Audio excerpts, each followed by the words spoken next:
And I wondered if you were still with us, Blanding's turtle, when for 2 spring and summers you weren't to be found in your dwindling haunts of the woodland pools and marsh.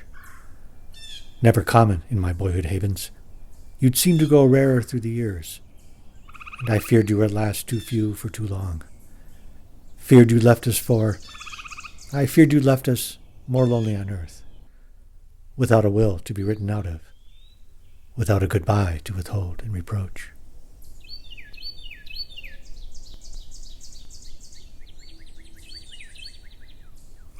So in the high sun of an April day, I hiked around the backwoods waters, while the oaks were still nude, and the maples had but a rich red haze in the cloudless sky. Hepatica upgazed myopically from the understory, where spring's first green was teething on last year's leaves. I stirred a wake of morning cloak imbibing at a puddle, heard the rusty clangor of a Samuel crane, a skeleton crew of chorus frogs playing their bones. But where I reached waters where turtles sunned, I saw only painted turtles, nothing but those handsome generalists, fouled on logs, piled on boulders, a uniform sprawl of their one swarthy castle, as they lazed like victorious natives in war paints. A theme, turtle, without variation, that false perfection of depleted biomes, as though nature, in second childhood, word by lost word, is forgetting how to speak. The attrition corrupts what is beautiful, robs us of wakefulness, and paupers our dreams. Without living contrasts, even the rainbow of the painted turtle will dim to ash gray.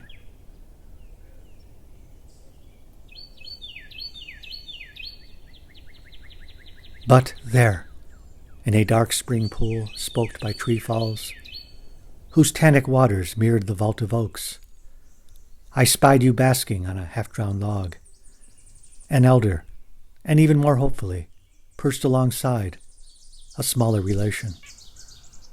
And I felt so grateful, finding you again, a mild turtle, serene, ancient-eyed, your shell and scaling blue-black in the light, and that rich hue setting off so tastefully your yolk-yellow throat, that splendid banner of these northwood waters where you once had reigned.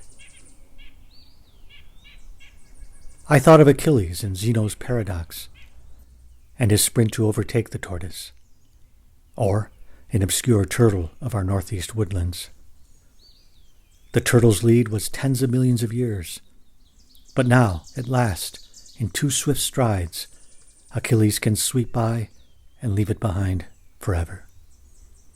But he is slowed, not by the conundrum of infinitely divisible space, but by an even greater perplexity on this indifferent earth, human conscience. He recalls the others he has forsaken. He knows how one betrayal can lead to many. He's learned he is fallible, and should defer what is irrevocable to the gods. He asks if there is any race to be won, any victory but the most Pyrrhic, if his progress, much as Zeno proposed, was but a cruel and fatal illusion. And I thought of a world poised on the blanding shell that seemed no more than to threaten turtles, but was, secretly, nothing less than our own.